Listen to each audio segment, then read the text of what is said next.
Hay una filosofía argentina, un pensamiento riguroso acerca del lugar del hombre en la sociedad. Obras literarias como El Facundo, El Martín Fierro, El Matadero. Texto axial, fundamental, el plan revolucionario de operaciones de Mariano Moreno, Los muertos en Plaza de Mayo. El primer centenario se festeja bajo estado de sitio. Las cartas a Lavalle deciden el fusilamiento de Dorrego. No hay verdad que se resista frente a 2 pesos, moneda nacional.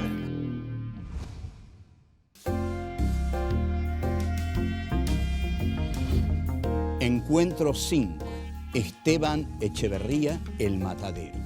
1. La civilización pierde sus pasos. 2. La violencia y la condición humana. 3. La refalocia. 4. El monstruo, la crueldad y los excluidos. Esteban Echeverría nace en Buenos Aires en septiembre de 1805. Realiza sus estudios primarios en la Escuela de San Telmo y luego ingresa en el Departamento de Estudios Preparatorios de la Universidad de Buenos Aires. En 1825 parte hacia Europa. En París asiste al Colegio El Ateneo y toma cursos de dibujo, guitarra, historia, economía y política. Allí entra en contacto con el romanticismo y se conmueve con la obra de Goethe, Schiller y Byron. En París comienza a escribir sus primeros poemas. En 1830 regresa a Buenos Aires y comienza a publicar sus trabajos. A partir de 1835 participa en el Salón Literario y en 1838 funda, junto a Alberdi y Juan María Gutiérrez, la Asociación de la Joven Generación Argentina. Enfrentado al régimen rosista, se exilia en 1840 en Uruguay. Muere el 19 de enero de 1851 en Montevideo. El Matadero es publicado recién en 1874 por Juan María Gutiérrez en las obras completas de Esteban Echeverría.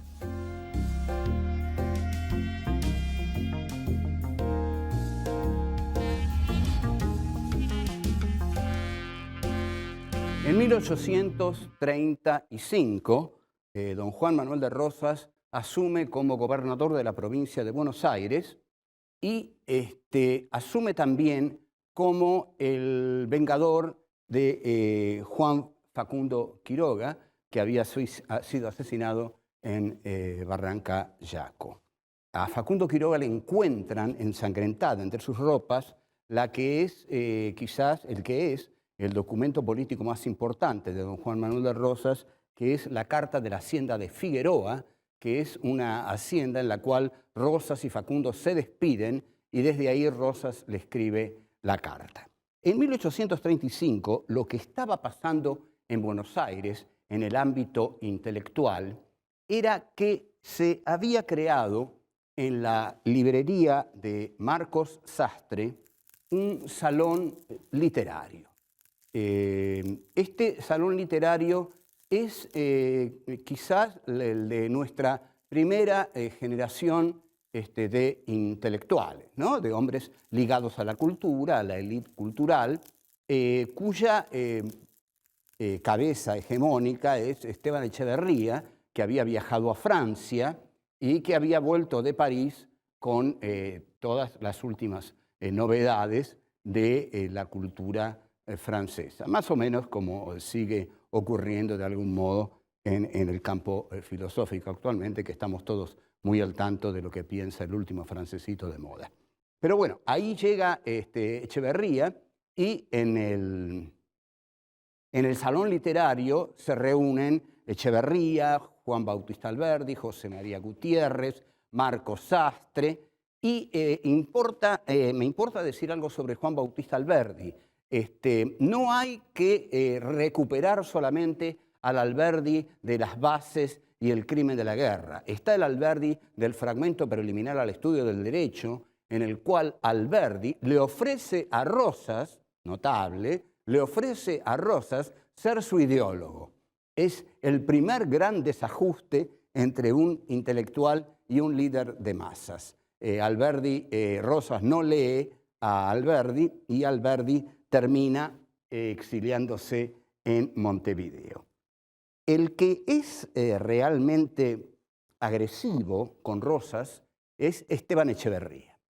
Echeverría, que había publicado La cautiva, escribe un cuento de una inusual brutalidad que recién en 1874 Juan María Gutiérrez, en las obras completas de Echeverría, habrá de publicar. Pero Echeverría lo escribe entre 1835 y 1840 y el cuento se llama El Matadero y trata de ser, por supuesto, un cuento propagandístico, un cuento militante, un cuento para herir a la tiranía de Rosas, que así era considerado el gobierno de Rosas por los unitarios que se habían exiliado en Montevideo. El texto de Echeverría, por supuesto, es trasladado, va de mano en mano entre amigos, porque no se puede publicar y también no se puede publicar porque es demasiado terrible. Quizás por eso Echeverría cargó tanto las tintas, porque era un texto secreto para leer entre exiliados. Lo que narra el cuento es el cuento perfecto de la diferencia entre los civilizados y los bárbaros. El cuento se llama El Matadero porque ocurre en el matadero, donde Echeverría hace una descripción de la gente que trabaja en el matadero, que es la gente del rosismo, la gente que adhiere a la figura del restaurador de las leyes, que así se le decía a Rosas, y la descripción que hace Echeverría de esta gente es de un desdén, de un racismo, de un clasismo impresionante. Pocas veces se ha visto considerar a la clase, digamos, plebeya como una clase ligada, identificada con la animalidad. Son animales, es decir, carnean animales y a la vez ellos son animales. Los faenadores del matadero son también reses, como lo son las reses que ellos carnean. Andan en charcos de barro, andan entre sangre. Es un horror el cuadro que traza Echeverría. En contraste con esto, en brutal contraste con esto, viene un hombre de la cultura, un hombre de la civilización, un hombre de la racionalidad. Este hombre es un joven unitario que ha tenido la desgracia de extraviar sus pasos y de entrar en el matadero. El esquema que tenemos aquí es que la civilización pierde sus pasos y entra en la barbarie. Este joven que viene en silla inglesa, que viene muy elegantemente vestido, que tiene modales exquisitos porque es de la alta sociedad, ¿no? de la burguesía más alta o de la oligarquía más concentrada de Buenos Aires, un culto, pierde sus pasos en el matadero y ahí es muy mal recibido. Es muy mal recibido porque todos los del matadero se dan cuenta que quien ha llegado es evidentemente un unitario. Y seguimos más adelante.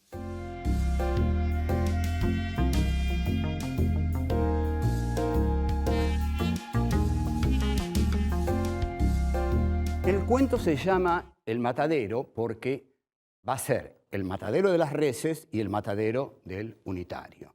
Todo a manos de esta turba salvaje que son los hombres que adhieren a don Juan Manuel de Rosas, el personaje odiado por los unitarios y muy especialmente por Esteban Echeverría.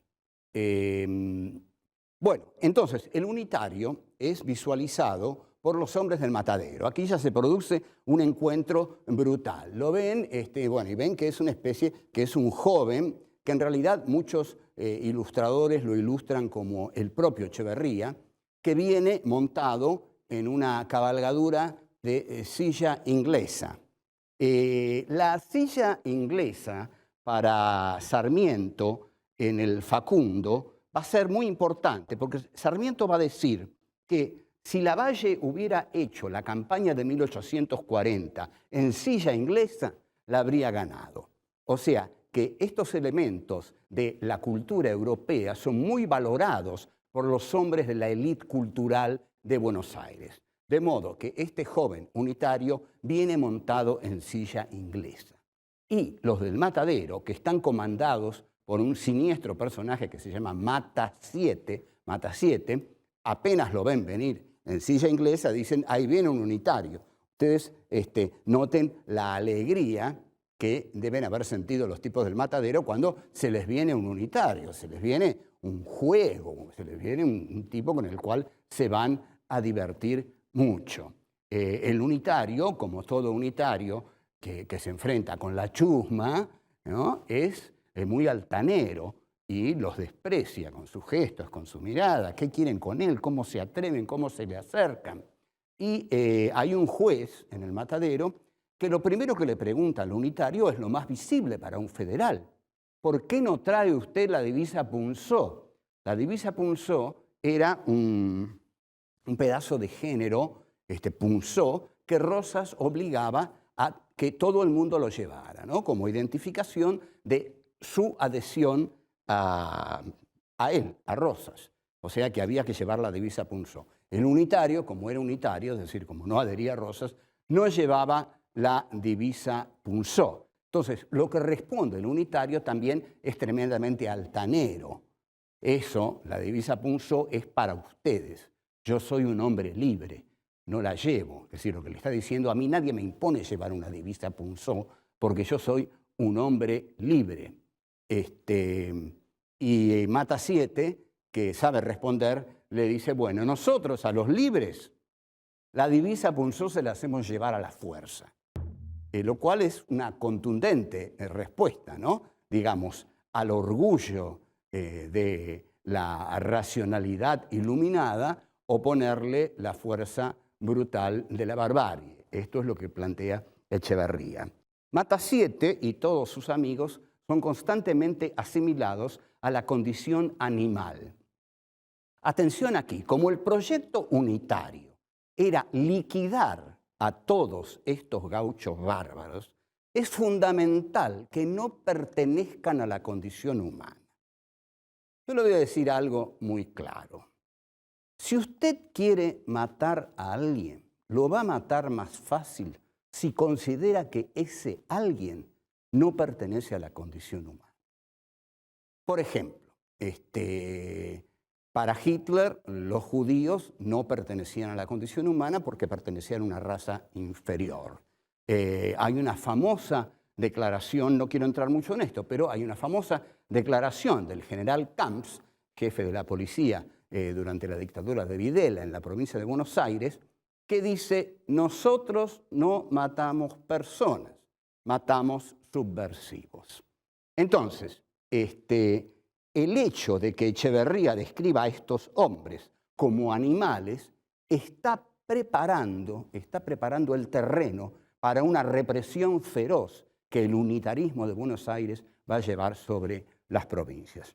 Entre tanto, lo que hace Echeverría es mostrar la crueldad de los federales.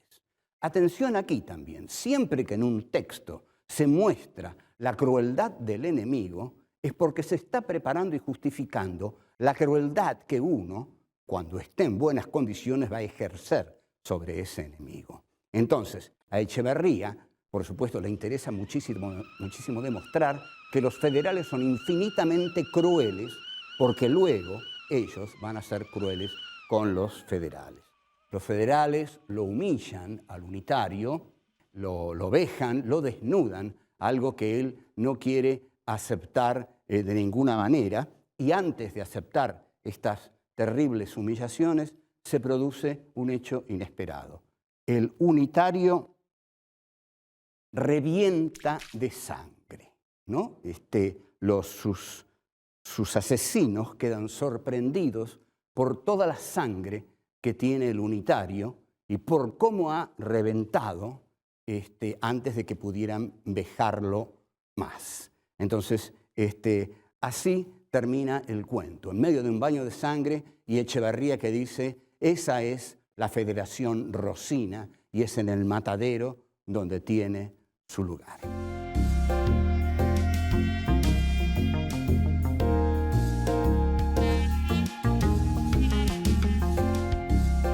Otro texto absolutamente sangriento de la literatura argentina, que está muy unida a la historia argentina, porque la literatura argentina se ha hecho, sobre todo en el siglo XIX, siguiendo o expresando a los hechos políticos de la Argentina.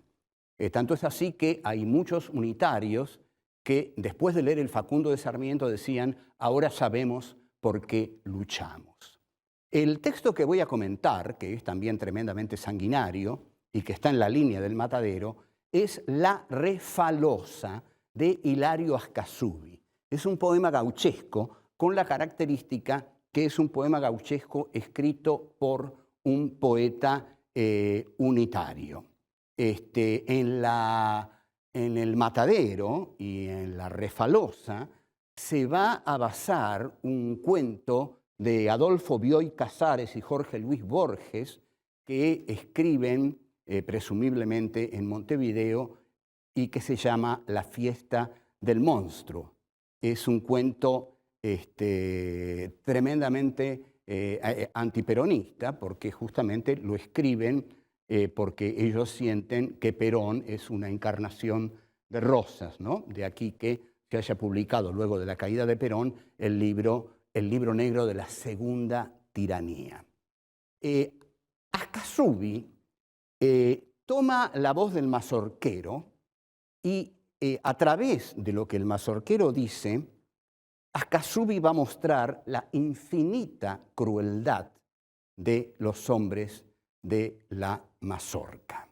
Lo que se le hace al martirizado es que con el cuchillo, no quiero abundar demasiado en eso para no impresionarlos, pero bueno, la cosa es así, con el cuchillo lo van cortando de a poco, pero el tipo está parado y va sangrando. Y cuando sangra mucho, se crea a sus pies una especie de charco de sangre. Por eso se llama La Refalosa, porque él resfala en su propia sangre. Hay una estrofa de Ascasubi que dice, ahí es donde empieza su aflicción, pero es su aflicción. Esta estrofa la ponen Borges y Bioy como acápite de La fiesta del monstruo. Ascasubi escribe, unitario que agarramos, lo amarramos y por atrás lo agarran los compañeros que empiezan a jugar con él, a jugar cruelmente con él, porque se trata de matarlo, pero antes de torturarlo. Entonces, esta es la crueldad que Ascasubi quiere mostrar en los mazorqueros. Y la cita que vamos a leer es la siguiente. Con un puñal bien templado y afilado, que se llama el quitapenas, le atravesamos las venas del pescuezo. Ustedes observen que el hallazgo de llamar al puñal el quitapenas, en verdad, un puñal bien puede ser llamado el quitapenas, porque una vez que te clavan un puñal en la garganta, se te van todas las penas, digamos, que uno ya es la última pena. Vamos a otra cita. Larga sangre, la víctima, que es un gusto. O sea que al mazorquero le gusta mucho eso de verlo largar sangre. Y del susto entra a revolver los ojos. Esto es de una crueldad enorme, ¿no? La descripción de la pobre víctima que revuelve los ojos. En realidad no los revuelve, supongo, tanto del susto, sino de las heridas que está recibiendo. Cito de nuevo. De ahí se le cortan las orejas, barba, patilla y cejas. Los unitarios llevaban patilla. Y pelao lo dejamos arrumbao para que engorde algún chancho o carancho. Es horroroso, realmente hay que admitir que el texto de Hilario Ascasubi es horroroso, porque pensar que a este pobre personaje al final lo tiran a los chanchos, no, es la descripción de una crueldad que mayor no puede ser. Ricardo Rojas, en su Historia de la Literatura Argentina, va a decir que no conoce un texto de mayor crueldad que La Refalosa que escribe Hilario Ascasubi. La Refalosa está escrita con tanta habilidad por Ascasubi que en realidad realmente sentimos que nos habla un degollador de la mazorca, porque describe con tanta precisión, con tanta habilidad y con tanta crueldad y con tanto gusto y con tanto placer esa masacre, esa tortura a la que se somete al unitario, que solamente un cruel mazorquero puede matar así. Ahora hagamos la pregunta: si este hombre mata así, ¿cómo deberá morir? ¿Cómo se plantea matarlo cuando llegue la hora de la venganza?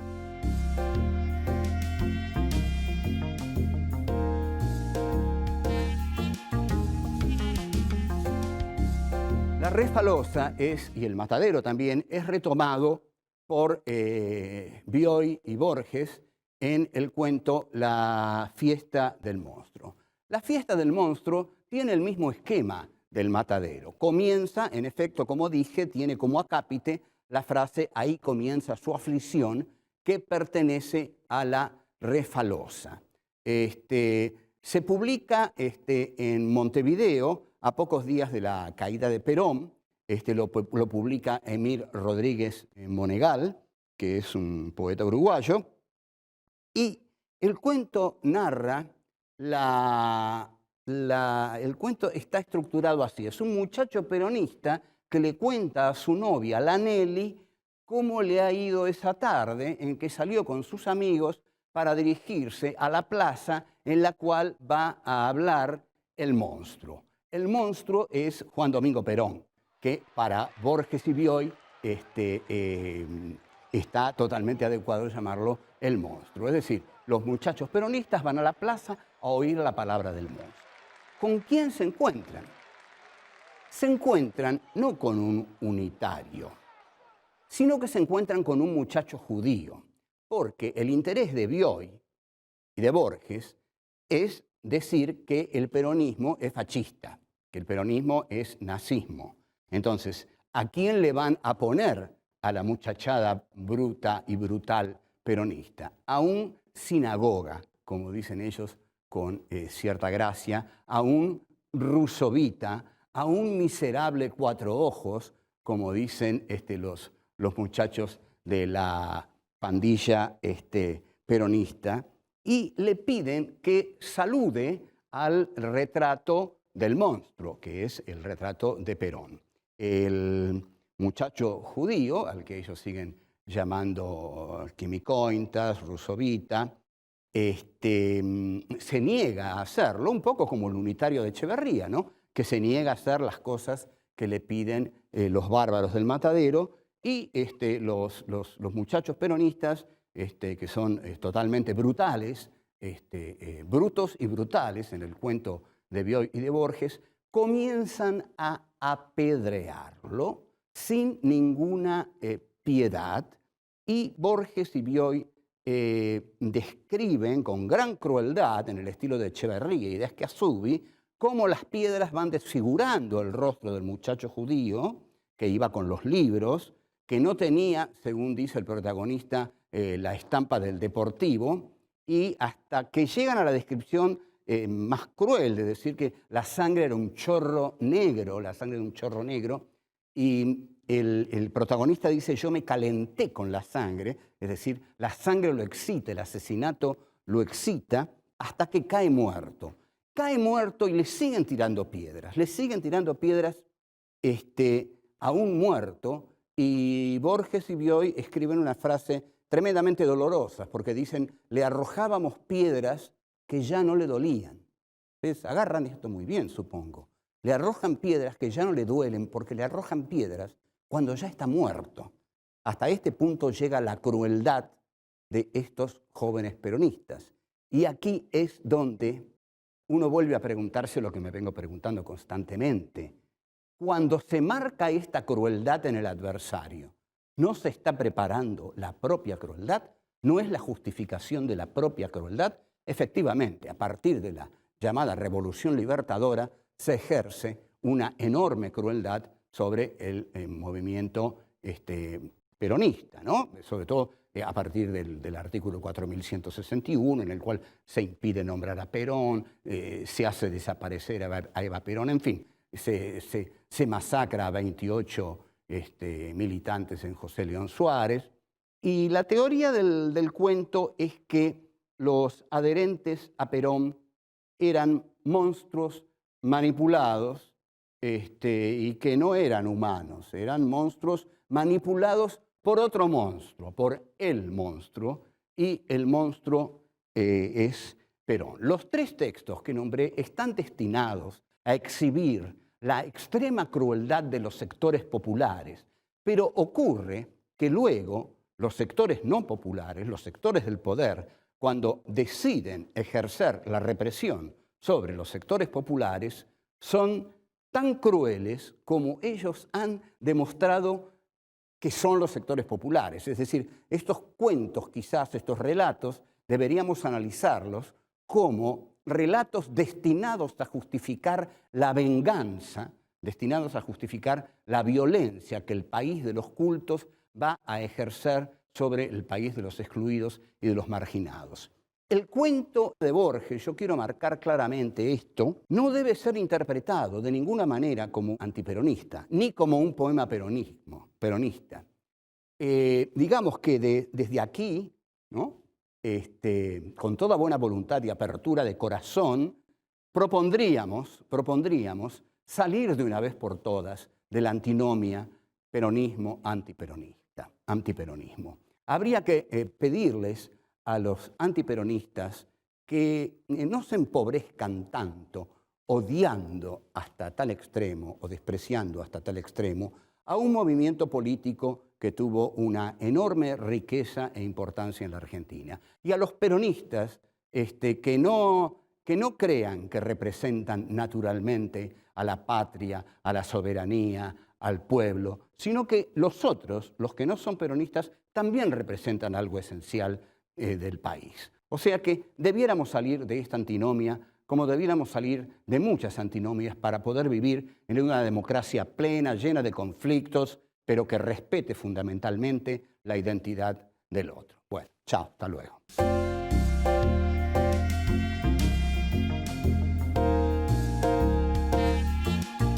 El cuento se llama El Matadero porque va a ser el matadero de las reses y el matadero del unitario.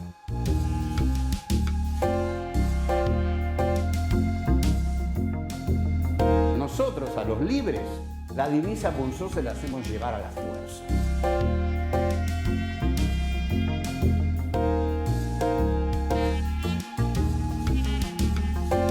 Con un puñal bien templado y afilado que se llama el quitapenas, le atravesamos las venas del pescuezo.